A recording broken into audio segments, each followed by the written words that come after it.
this is Lisa from Mobile Tech Review, and today we're going to look at the Samsung ATIV Smart PC Pro 700T. You know Samsung, a lot of words in that title. We just call it the Samsung ATIV 700T, not to be confused with the 500T, which is their Intel Atom-based tablet with a similar form factor. 11.6-inch display, full HD 1080p, Wacom digitizer inside, Intel Core i5, 4 gigs of RAM, 128 gig SSD. You get the idea. Like the Surface Pro, this basically is an Ultrabook inside of a tablet outfit. 11.6 inches, stained black casing here.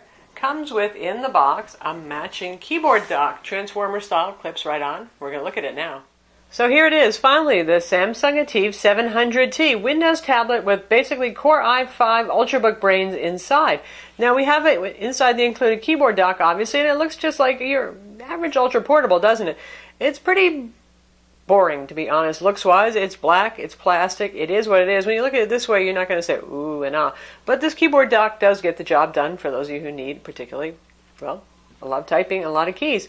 We have a trackpad right here, not the world's best for multi-touch, but it works, and there was a driver update we got right out after unpacking the thing and setting it up. That improves stuff somewhat. And there's a release button right here to release it, a little firm to press, and then there you go, just the straight tablet. 11.6 inches, as I said. This looks a lot like the Samsung Series 7 Slate that we reviewed not too long ago. Has a little bit more curve going on to the side, and we'll compare those in a minute. Now you can see, for those of you who do own the Samsung Series 7 Slate, that the dock connector has changed. So that means that your old accessories do not work with this guy. These holes right here are for the locator arms that are on the keyboard dock to, well, try to hold it in place. We haven't had much luck with that. We'll talk about that. Little charging port right here. This side we have micro HDMI under a little door. These are our volume controls. Lots more doors up here and buttons. Here we have our power button. This is our screen rotation lock button. Combo microphone headphone jack right here. This is the exhaust vent for the fan inside. USB port right up here under this door right here. USB 3.0, as you can see, nice and blue. Microphone up here built in. Micro SD card slot under this door, SD-XC compatible. If this had 3G or 4G, which it does not, that's where the card would go there. And on this side, nothing going on at all, except for, this is where the pen comes out.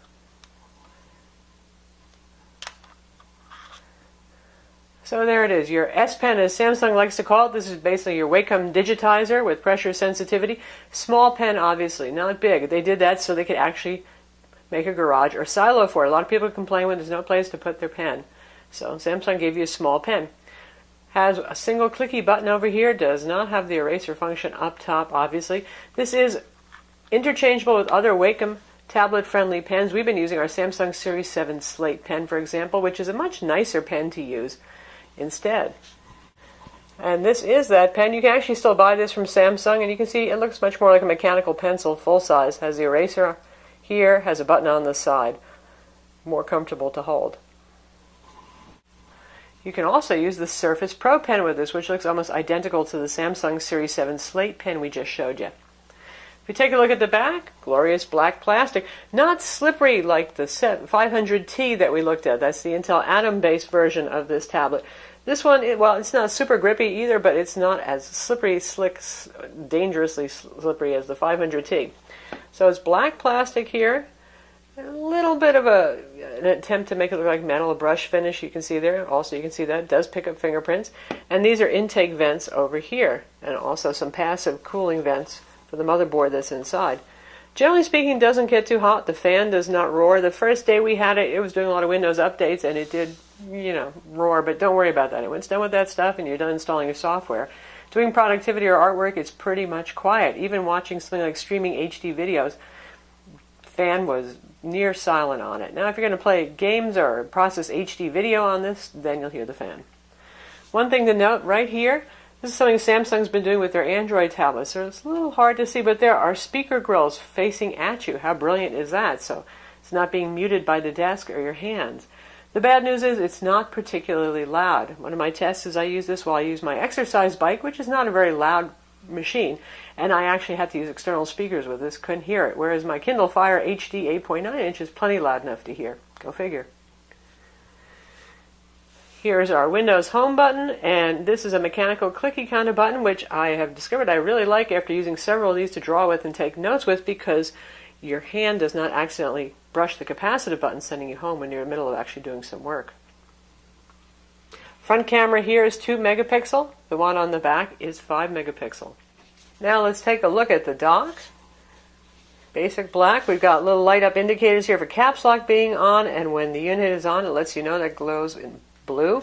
Trackpad here, reasonable size. Pretty decent keyboard in terms of tactile touch. Obviously it's a chiclet style or island keyboard.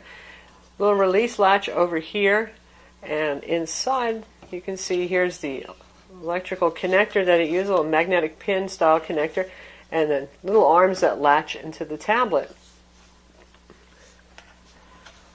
From the side, you can see we got this plastic kind of prominence barrel hinge here, quite stiff.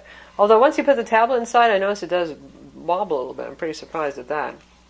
And the bottom is just more basic black, and then these are the little rubber feet to try to give it some grip, and there's a little pair of rubber feet up here too to stop it from skidding around much. Pretty effective.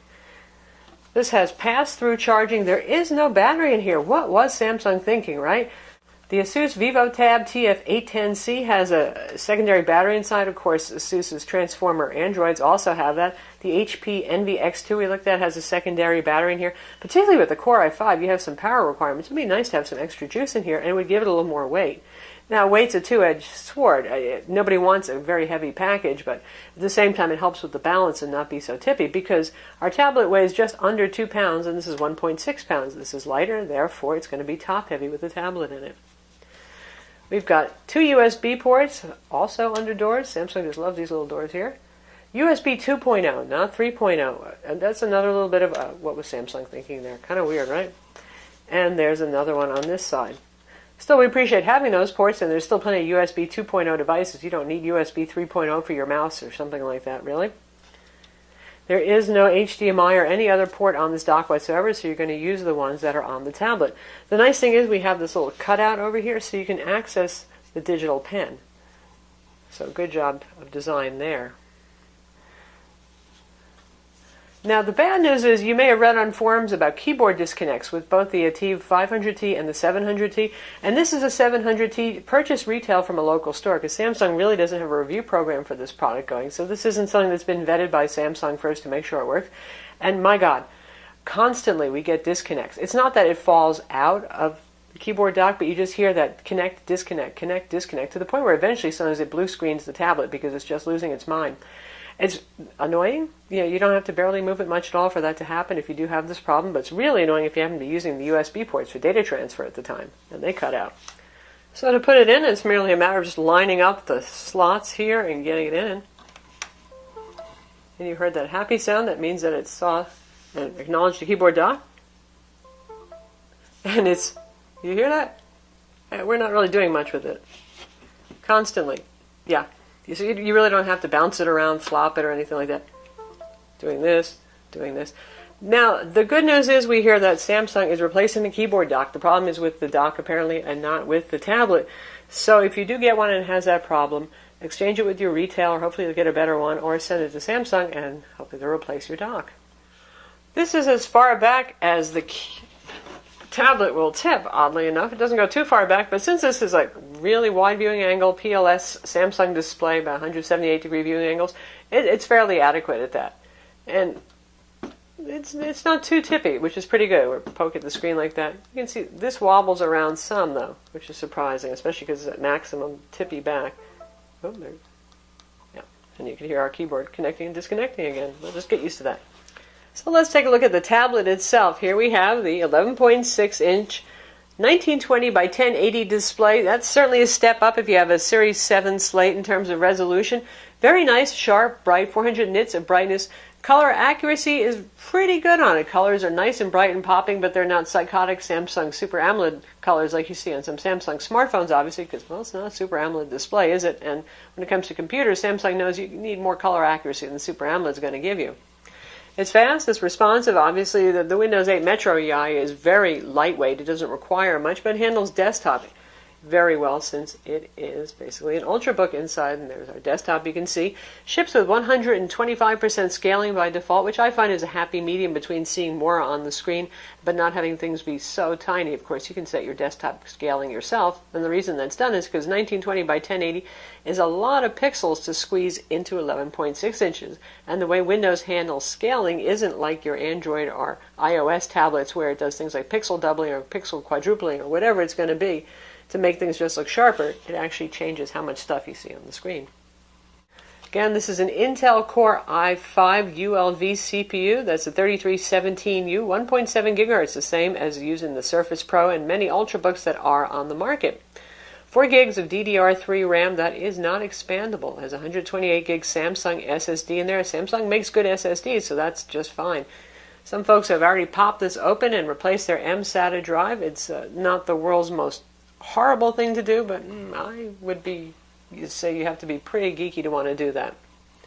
It has dual band Intel Wi-Fi 6235 802.11 BGN with Intel WiDi. A lot of these tablets have not had WiDi, so those of you who are in love with wireless displays, so you can connect your TV without using the HDMI cable, well, you'll be thrilled about that. Bluetooth 4.0, ours does not have NSV, nor does it have a GPS. The model that you're going to find in stores for $11.99 in the US does not have 3G or 4G either. Of course, you can use your phone's mobile hotspot feature or use a MiFi. When it comes to synthetic benchmarks, I was a little surprised we didn't see a somewhat higher score. It scored 4,044 on PC Mark 07, and we've been seeing numbers more like the 46, 57 on the Surface Pro, a little bit higher in the 47 to 4800s for some Ultrabooks and the Sony Vaio Duo. I think in part the graphics performance is bringing it down a little bit. Maybe you could use a niftier graphics driver because those numbers are lower than on Surface Pro. You can see our scores right here for the Windows Experience Index, 6.9 for the processor, which is every notebook, Ultrabook, and tablet scores that has the CPU, 5.9 for memory, graphics for desktop 4.5, gaming graphics 6.2, and the SSD scores an 8.1, which again is what we usually see with fast SSDs on these devices. Now, after we set this guy up, Windows Update wanted to install an updated Intel graphics driver. We let it do that, and brightness control stopped working. So maybe that would have increased our performance, but you've got to have brightness controls. No manner of brightness control worked anymore. So what we did is we used the Samsung software update application that ships with this to download it and save the graphics driver separately. If you just use the software update to install stuff, it actually won't overwrite your Intel graphics driver. So that's a pro tip for you guys who have this. Use the software update app to download, save it to your hard drive, run it separately, and you'll get your brightness back, and you'll go back to the original graphics driver that shipped with this tablet. Now, for those of you who have Samsung's Series 7 slate that came out in summer, late fall of last year, that one had Windows 7, but it was the reference design for Windows 8 for developers, and indeed you can put Windows 8 Pro in it. That's what we did, and Samsung has all the drivers and the applications and stuff for that too. We'll show you the difference. In terms of footprint, you're looking at pretty much the same thing right here. The only thing is you're going to be running at a lower resolution, 1366 by 768 for the Samsung Series 7 slate, which is still available at some stores, and really it's about the same price as the new ATIV 700T. Go figure, you think this was older. Well, it should be cheaper. In terms of weight, this guy actually weighs a little under a tenth of an ounce less, the Series 7 slate. Usually these things get lighter rather than heavier, so we're surprised. Thickness for both is a ½ an inch. Put them sideways so you can see. The ATIV has more of a curve to it, so it makes it look thinner, whereas we have straight sides on the Samsung Series 7 slate. And you can see the difference in that dock connector at the bottom and the fact that things will not be interchangeable there as a result. Samsung Series 7 slate did not have a keyboard dock option. There was a bundle that you could get that had a dock, a desktop dock, which was pretty nice. It added wired Ethernet and USB ports, and it came with an external Bluetooth keyboard, which was not exactly as conveniently portable. And in terms of performance, the Samsung Series 7 slate from last year ran on a second generation Sandy Bridge Core i5 ULV. So you get a performance boost plus the Intel HD 3000 on this versus Intel HD 4000 on our newer model. So more performance here. Now, if you already own the Series 7 slate, is that performance boost worth it to you? Even if you're using something like Photoshop, certainly if you're using Corel Painter, ArtRage, stuff like that, probably not so much. But if you do intend to process HD video, you really push Photoshop to the max with image editing more so than just drawing inside of Photoshop. Well, it could make a difference to you, sure. And now we have the Samsung ATIV 700T with next to the Microsoft Surface Pro. The Microsoft Surface Pro is wearing a touch cover right now. Obviously not the type cover with the clicky keys, which would be black and which would look kind of similar to this at first blush. And you can see the size difference because Surface Pro is 10.6 inches. Same internal, same Wacom digitizer, same HD resolution.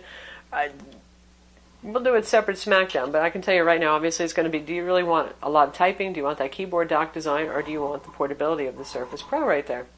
And here's our oh cruel world moment. Samsung right here, and we have the HP Envy X2. The HP Envy X2 shows you how to do a keyboard dock right. The whole thing is cased in metal, first off, really nice, isn't that?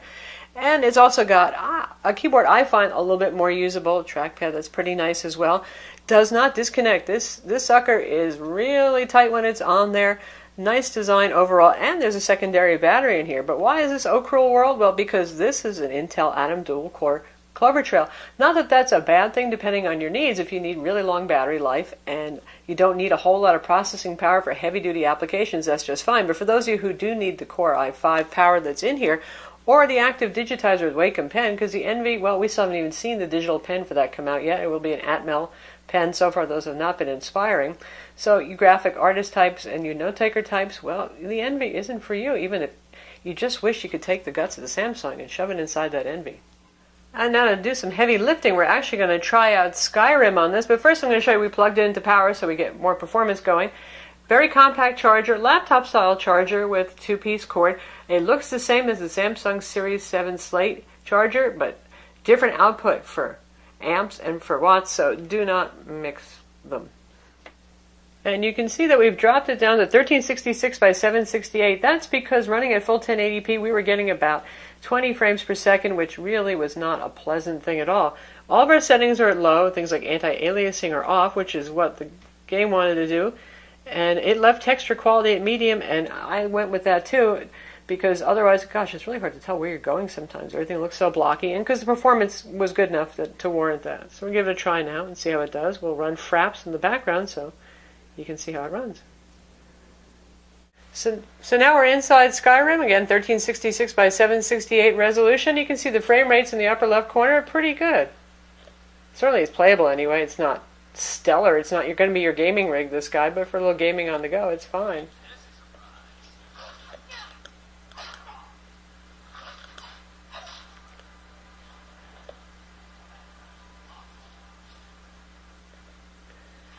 The frame rates are actually improving as we move along here.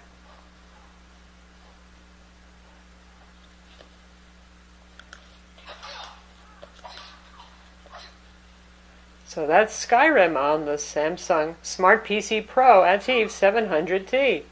And now we're going to check out video playback. Obviously this is a capable PC here. Yes, it runs iTunes. Yes, it has Windows Media Player if you want. We're just going to use the Xbox Video Player to test out a 1080p MPEG-4 high-profile trailer, play natively to the 1080p display. Our IMF has been disavowed. Now I've been ordered to take you to Washington where they will hang the Kremlin bombing on you and your team. Looks great. Plays great. Assaulting Brandt and me. And you can hear the speaker volume. One of your team is caught. They will be branded terrorists. Move it up to 70% volume. So not super duper loud, but sound quality is pretty good for a small device. So what happens now? So how about pen-based things? Look, it comes with S-Note. You people who use Samsung Galaxy Note phones or Galaxy Tab Note tablets are familiar with this already, and I think Samsung threw that in there just so you'd feel like you're at home. You can see you got the same features right here with formula recognition, text recognition, and basic drawing right here. You know, it gets the job done. Certainly OneNote 2013 is going to be more capable. Even Windows Journal has some good features here. You can see how I've been testing out the keyboard. And we're in just straight drawing mode right now, so we can just draw. Does not seem to be any pressure sensitivity in S-Note, which is surprising since it's supported in pretty much every application on this tablet. And we'll switch over to handwriting recognition so we can see how that works.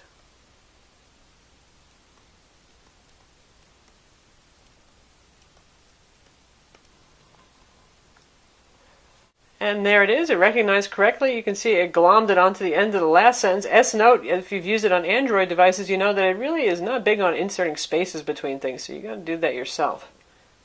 You can also insert images. You can insert voice notes. So it's not bad for free. And then on the desktop here, you can see we have Mini S-Note, which is, again, sort of like the mini app that you get on Android devices, just a little quick text entry kind of thing going on here. Of course, you could draw too if you wanted to, draw directions.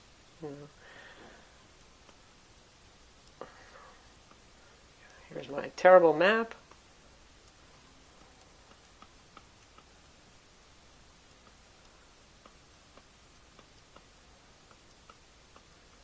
Tell you to turn left, even though I have you turning right, but that's okay.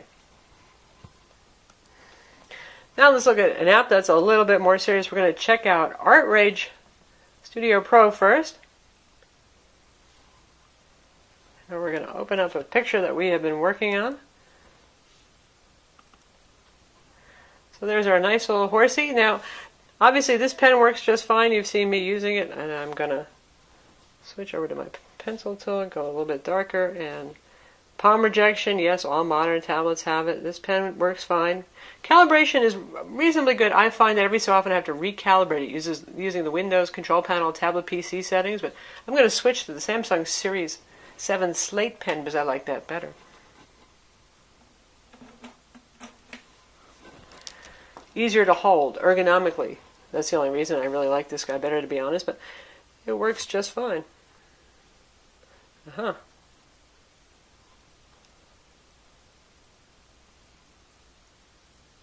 Now you can see my pen calibration has just gone off again. A little bit annoying that that's happening. But certainly nice, responsive, quick. Diagonal lines are pretty steady as my hand is at any rate when I go slowly. Tracking, very good there. In terms of speed and the smoothness of those circles, excellent stuff right there.